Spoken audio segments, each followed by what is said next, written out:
जय सिया राम। तो अब तक हमने हनुमान जी के प्राकट्य की कथा सुनी कि किस तरह शिव जी के 11वें रुद्र अवतार श्री हनुमान जी का प्राकट्य हुआ, इसलिए वे शंकर सुवन कहलाते हैं। पवन देव के जरिए प्रसाद अंजना माता को मिला, इसलिए पवन तनय कहलाते हैं। और केसरी नंदन और अंजलि माता के तो पुत्र हैं ही वे, तो इसलिए इनके इतने सारे नाम हुए, केसरी नंदन, पवन तनय, शंकर सुवन, आंजनेय। तो ये हुई उनकी प्राकट्य की लीला जो हमने कल श्रवण की थी। आज उनकी कुछ बाल लीलाएं। तो जब हनुमान जी एकदम छोटे से कुछ ही दिन के बालक थे, तो माता अंजना वन में गई फल आदि लेने, और बालक हनुमान जी सो रहे थे। पर जब माता गई, अचानक उनकी आँख खुल गई बाल हनुमान जी की, और उन्हें बहुत तेज़ भूख लगी। अब तो शिव जी के अवतार, उन्हें तो इतनी तेज़ भूख लगी, और शिव जी के अवतार हो हैं और पवन तनय हैं, तो सामर्थ्य तो उनमें खूब था, खूब शक्ति थी। अब इतनी भूख उन्हें लगी कि उनसे तो कंट्रोल ही नहीं हुआ। अब उन्होंने देखा कि माता कहाँ है, ढूंढा माता को, आवाज़ लगाई, बट माता तो गई थी जंगल में फल लेने। तो उठ के गए वो घुटने घुटने चल चल के, और देखा तब प्रातःकाल की बेला थी, सूर्य उदय हुआ था। अब सूर्य उदय हुए थे तो एकदम लाल लाल थे, पेड़ों के बीच में से उन्हें हल्के हल्के दर्शन हो रहे थे, झिलमिल से दर्शन हो रहे थे सूर्य के। तो उन्होंने सोचा ये तो बहुत ही सुंदर कुछ रसीला सा फल दिख रहा है, एकदम लाल लाल पका हुआ मीठा सा फल है, क्यों ना जब तक माता आती है मैं यही ग्रहण कर लूँ। अब दूर पेड़ के बीच में से वो दिख रहे थे, तो उन्हें लगा पेड़ पे ही होगा। उन्होंने एक छलांग लगाई और उड़ना प्रारंभ किया। पवन तनय है तो उड़ना तो उन्हें बचपन से ही आता था। अब वो उड़े, अब देखा अरे इस पेड़ पे तो नहीं है, वो तो और दूर दिख रहा है। तो धीरे धीरे कर करके उसका पीछा करते करते आकाश में चल दिए कि ये तो यहाँ पे कुछ आकाश फल है, ये बहुत ही दिव्य सा, यही खाऊंगा आज तो मैं। अब पवन देव ने देखा, पवन देव तो सर्वत्र व्याप्त है, पवन देव ने देखा कि ये मेरा पुत्र कहाँ उड़ के जा रहा है। पहले तो थोड़े घबराए कि ये कहाँ जा रहा है, इसको कोई हानि ना हो जाए, छोटा सा तो है, अभी तो जन्म हुआ है। बट फिर याद आया कि अरे ये तो शंकर सुवन है और मेरे पुत्र हैं, तो इन्हें तो कुछ नहीं हो सकता। उन्हें खुशी भी हो रही थी देखकर कि अरे वाह, ये तो छोटे से होकर इतना बढ़िया उड़ रहे हैं अभी तो। लेकिन अब पिता है तो थोड़ा सा तो उन्हें घबराहट भी हो रही थी, इसलिए बहुत शीतल होके एकदम बर्फीली हवा बन के हनुमान जी के साथ साथ उड़ने लगे, जिससे कि सूर्य देव का ताप ना लगे उन्हें। हनुमान जी पहुंच गए आकाश मंडल, सूर्य मंडल, बिल्कुल सूर्य के पास, कि ये तो बहुत ही बड़ा और सुंदर सा फल है, अब तो मैं इसे ही खाऊंगा। पवन देव एकदम शीतल होकर उनकी रक्षा करते रहे कि कुछ गर्म ताप ना लगे हनुमान जी को। अब सूर्य देव देख के डरे कि ये कौन बालक आ रहा है और बड़ा सा मुंह खोल के मेरी तरफ क्यों बढ़ रहा है। और उस दिन सूर्य ग्रहण वाला दिन था, मतलब जिस दिन राहु सूर्य को ग्रसता है।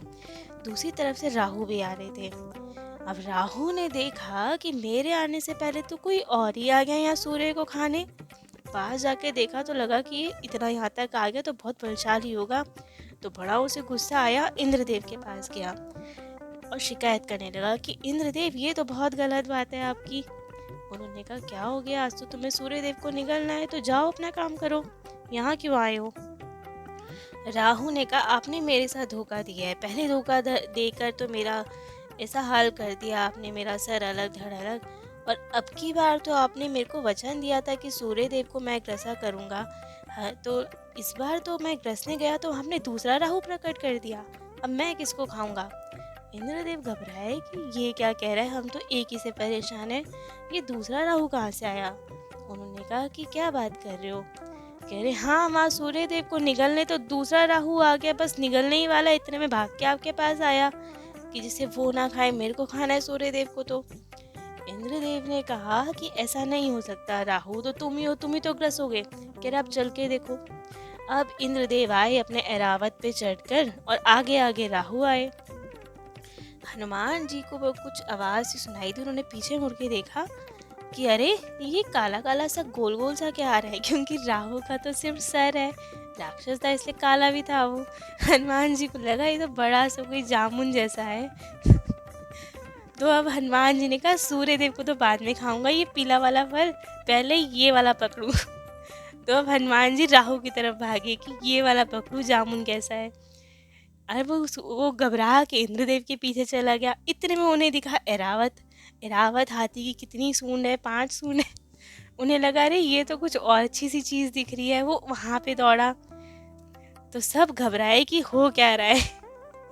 तो हनुमान जी ने फिर जितने में वो पकड़ में नहीं आया, इतने में तो सूर्यदेव के पास भाग के, अब राहु जा रहा था सूर्यदेव के पास।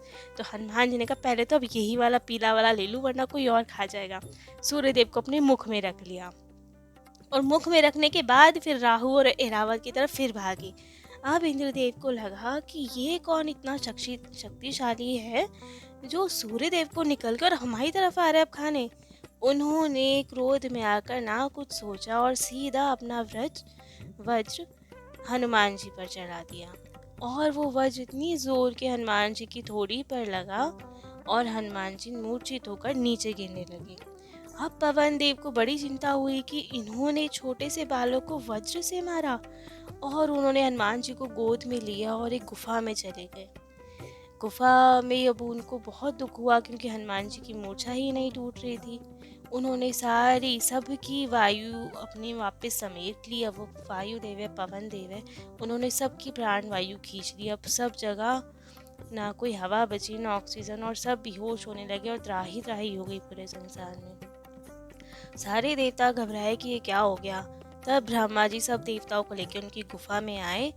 पवन देव खूब रोए कि ब्रह्मा जी देखो ये क्या करा। इंद्रदेव ने सोचा भी नहीं कि ये छोटा सा बालक है और इसको कितना मारा। इसकी थोड़ी भी टूट गई, थोड़ी जिसे हनु कहते हैं संस्कृत में, वो भी टूट गई और इसकी मूर्छा नहीं टूट रही है। ये तो राम काज के लिए इन्होंने अवतार लिया है और इन्होंने ऐसा किया इसके साथ। अब ब्रह्मा जी को बड़ा लगा कि उन्होंने पवन देव को उठाया, हनुमान जी की पीठ पर हाथ फेरा और हनुमान जी की मूर्छा टूटी। तब ब्रह्मा जी ने सब देवताओं को समझाया कि हनुमान जी कौन है, शिव जी के अवतार हैं और राम काज के लिए सब देवताओं का ही संकट दूर करने के लिए उन्होंने अवतार लिया है। क्योंकि रावण सबको त्रास दे रहा था, राम जी ने उनके लिए अवतार लिया और हनुमान जी ने राम जी की सेवा करने के लिए अवतार लिया। तब देवताओं को समझ आया कि हमसे भूल हुई और उन सभी देवताओं ने अब हनुमान जी को आशीर्वाद देना शुरू किया। इंद्रदेव ने उन्हें आशीर्वाद दिया, अपने स्वर्ण कमलों की माला उन्हें पहनाई और कहा कि अब मेरा वज्र कभी तुम्हारा कुछ नहीं बिगाड़ पाएगा। अग्निदेव ने कहा मेरी अग्नि तुम्हें कभी नहीं जला पाएगी। वरुण देव ने अपने जल से उन्हें सुरक्षित किया। विश्वकर्मा जी ने गदा प्रदान की, अस्त्र से सुरक्षा प्रदान की।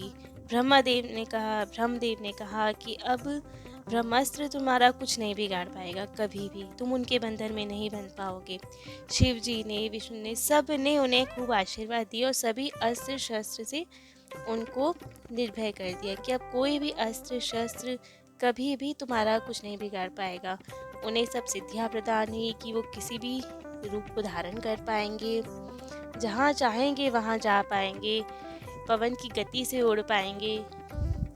अब तो हनुमान जी और पावरफुल हो गए और सब देवता आशीर्वाद देकर वापस अपने स्थानों को चले गए।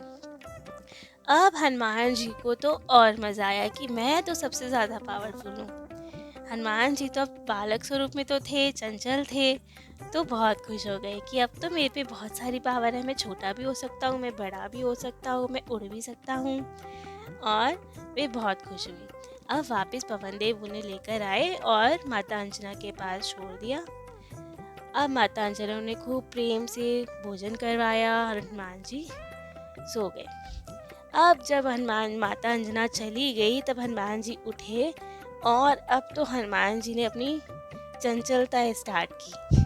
अब वे ऋषियों के आश्रम में जाते, खूब खेलते वहाँ पे, जाने अनजाने, लेकिन ऋषियों को बहुत कष्ट होने लगा। कोई ऋषि बैठे होते थे तो वो सोचते थे कि अरे ये यहाँ बैठे हैं, इनको तो किसी अच्छी जगह बैठाते हैं, तो उनका वही पूरा स्थान उठाकर कहीं नदी किनारे रख देते, कभी पर्वत पे बिठा देते, कभी किसी के वस्त्र ले लेते, कभी कुछ करते। तो सब ऋषि उनसे बहुत परेशान हो गए। अब वो ऋषि इतने परेशान हुए हनुमान जी की चंचलता से।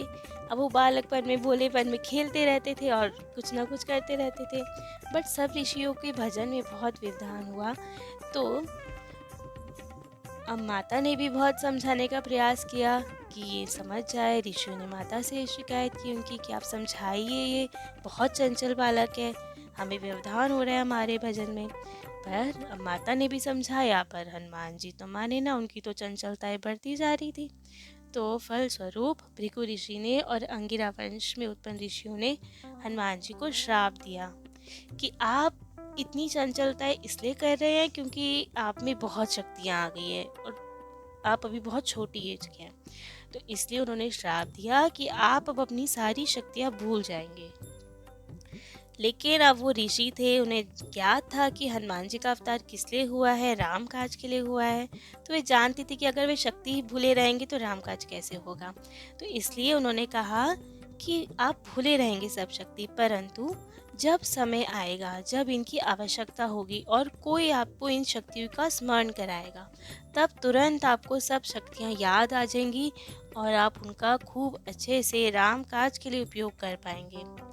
तो ये अब सुनते ही, श्राप मिलते ही जैसे उन पे जल छोड़ा गया, अब हनुमान जी एकदम शांत हो गए और खूब शांत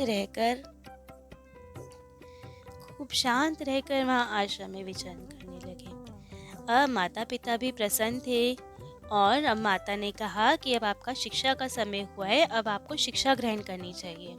पर अब सब ऋषि थोड़े डरे हुए थे और जानते भी थे ये रुद्र अवतार हैं। तो अब सबने सोचा कि हम इन्हें क्या शिक्षा प्रदान करें, हम नहीं दे सकते। तो सबने इन्हें शिक्षा देने से मना कर दिया। तब माता ने कहा कि तुम्हारे गुरु तो सर्वश्रेष्ठ होने चाहिए। तो फिर हनुमान जी ने सोचा कि अब तो हम शिक्षा लेने के लिए सूर्यदेव के पास ही जाएंगे। माता की भी वही इच्छा थी। तो अब इनका विधि पूर्वक उपनयन संस्कार हुआ और उसके बाद माता पिता की आज्ञा लेके उन्हें प्रणाम करके हनुमान जी फिर उड़ दिए आकाश की ओर। अब सूर्यदेव ने तो पहले अब भुगत चुके थे, वे थोड़ा घबराए कि अरे ये तो फिर से आ रहे हैं, अब फिर से तो नहीं खाएंगे। पर लेकिन हनुमान जी अब तो बहुत शांत हो गए थे।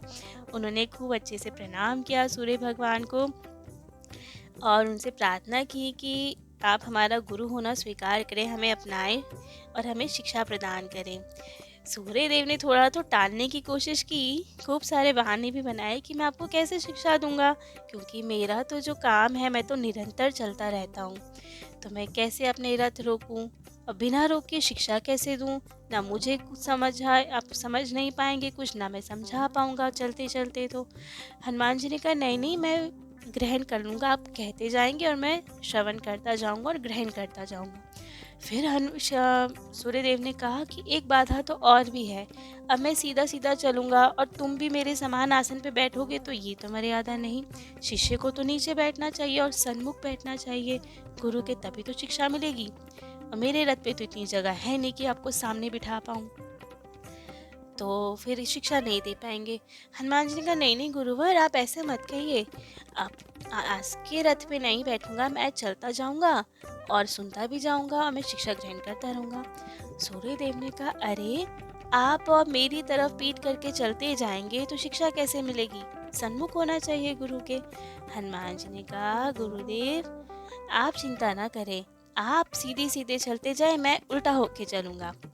तो हनुमान जी उल्टे उल्टे पीछे पीछे पीछे चलते रहे, सूर्यदेव की ओर मुख करके उल्टा चलते गए, परिक्रमा करते रहे सूर्यदेव के साथ। और सूर्यदेव प्रसन्न होकर उन्हें जब देखा कि इतना पैशनेट स्टूडेंट है, इतना अच्छा शिष्य है, तो उन्हें स्वीकार करना पड़ा। और अब सूर्यदेव की ओर मुख करके हनुमान जी पीछे पीछे चलते गए और सूर्यदेव उन्हें पूरी शिक्षा विद्याएं प्रदान करते गए। अब जब शिक्षा पूर्ण हुई तो सूर्यदेव ने हनुमान जी ने पूछा कि गुरुवर अब अपनी गुरु दक्षिणा बताएं, क्योंकि बिना गुरु दक्षिणा के तो शिक्षा सफल नहीं होगी। सूर्यदेव ने कहा कि हाँ, गुरु दक्षिणा मैं अवश्य लूँगा। तो हनुमान जी प्रसन्न हुए, कहा बताइए गुरुवर क्या गुरु दक्षिणा दी जाए। तो उन्होंने कहा मेरे ही अंश से उत्पन्न हुए हैं सुग्रीव वानर, तो आप हमें वचन दें, गुरु दक्षिणा दें कि आप हमेशा मेरे अंश अवतार सुग्रीव जी की रक्षा करेंगे। तो हनुमान जी ने उनकी वो बात शिरोधार्य की और फिर सुग्रीव जी के पास है और सदा उनकी रक्षा करने का वचन दिया। इसलिए ही जब सुग्रीव जी को राज्य से भी जाना पड़ा, जब वो किष्किंधा से छोड़कर पर्वत में रहने लगे, तब भी हनुमान जी उनके साथ थे और हमेशा उनकी रक्षा करते रहे। तो ये थी हनुमान जी की एक सुंदर सी बाल लीला। बाकी की लीलाएं कल श्रवण करेंगे। जय जय श्री सीताराम।